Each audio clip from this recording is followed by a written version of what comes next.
Hello and welcome to your screencast. This is around conflict management. You've got a 3-hour e-learning session on this. So this is just an introduction as to what you're going to be doing for the rest of the session.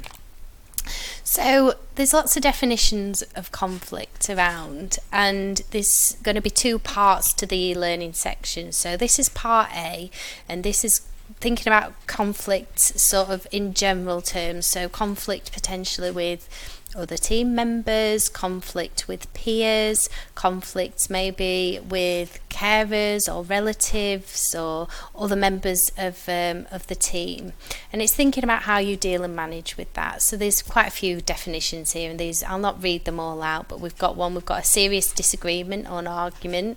This one's interesting: a prolonged armed struggle. A serious incompatibility between 2 or more opinions. So the language there is very interesting for me. It's all very sort of, the one where it says prolonged and armed struggle, it's almost like people having to arm themselves ready for it. And again, we'll all have lots of different experiences of conflict, but these are just a few of the definitions that I came across. And then the one by Thomas at the end there, the process which begins when one party perceives that another has frustrated or is about to frustrate some concern of his or her. So, question to you and to think about is, do you think that we all deal with conflict in the same way, in the same manner? Do you think we all respond in the same way? So I've got this man here, he's pointing a finger and looking quite angry and annoyed, and his facial expression is one of anger. We've got an ostrich here sticking the head in the sand, so this person's not wanting to acknowledge the conflict or avoiding the conflict or just pretending it's not there. And then we've got the thinking and feeling and understanding. So this is another way of dealing, is understanding and thinking the other person's perspective and viewpoint. So there's lots of different ways, but no, of course, we don't all deal with conflict in the same way. We're all individuals and we all respond in different ways, and it can also be about context as well. I think back to how I've managed and dealt with conflict. If I'm feeling particularly underconfident that day or not feeling myself, I might avoid the conflict.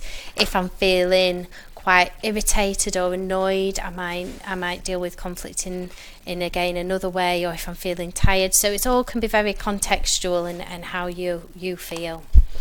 So I've got a conflict mode or model here, and this is developed by somebody called Thomas Kilmann, and you're all going to be completing an inventory which is based on this model, and he's devised it into 5 different ways. So we've got competing, that's one way of dealing with conflict. Compromising, got 2 people shaking hands there. Collaborating, so 2 people listening to each other's points of view. Avoiding, so that was the ostrich with the head in the sand. And the accommodating, so that person doesn't look very happy there, got hunched shoulders, looks a bit downtrodden. And they do say that conflict is very much linked to your communication style. So if you're quite an assertive person, but you're not very good at cooperating, you might sit into the competing method. So this person is very assertive and very sure of themselves, but they're not very cooperative, so they end up being quite competitive with the way that they deal with conflict. So they would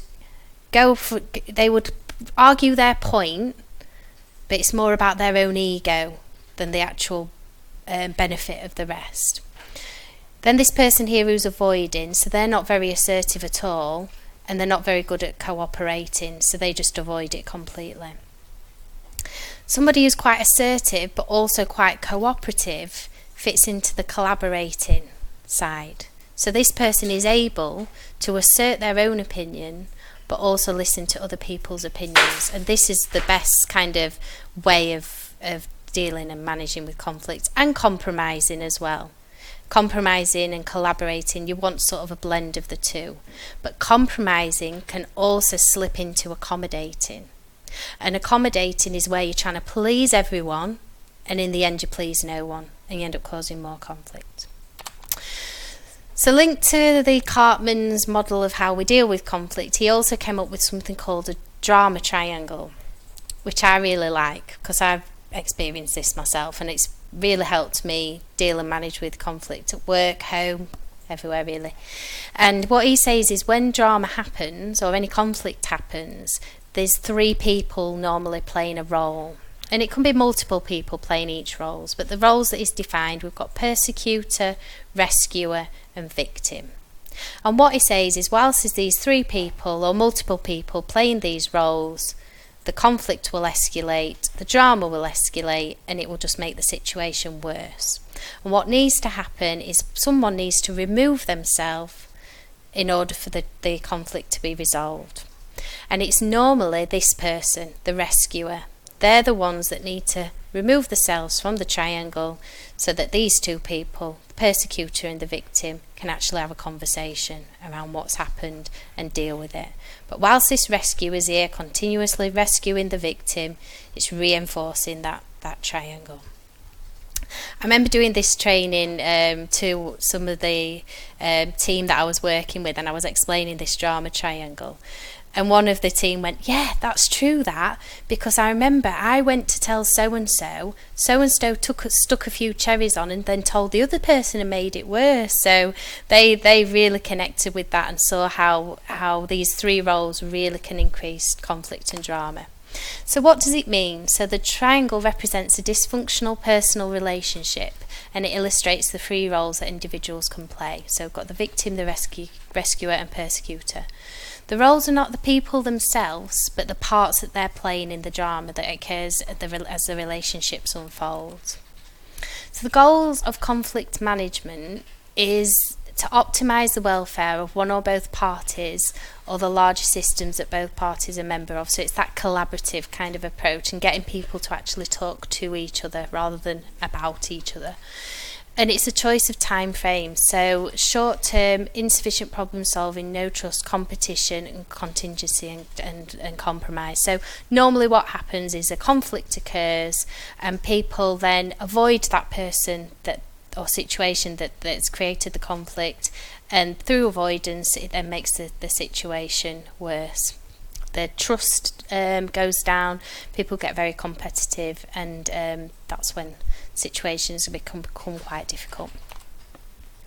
So what we're going to ask you to do with the inventory is actually think about what your natural mode is. So, because we're all unique and different, we'll respond in different ways, and it'll also be, on past experiences. So you fill out the inventory, answer it as honestly as you can. Obviously, we all want to be collaborating. We all want to sit in that, but that might not be what we naturally sit into. And if we find that we are competing or we're in avoiding, then we can think then about ways and strategies of getting into being more collaborative. I naturally will sit in the competing mode, and I have had to work quite hard to sit more in the collaborating mode, and that's only through getting it wrong usually, so after thinking and reflecting back on situations where I've not dealt with it. So the principles to support conflict management in healthcare is a willingness to acknowledge the existence of conflict. So I remember I was in a team and we got a bit of a bad reputation because, you're always in conflict, you. And actually I said, well, it's a positive thing because we're actually talking about it, we're discussing it. So it's about open communication.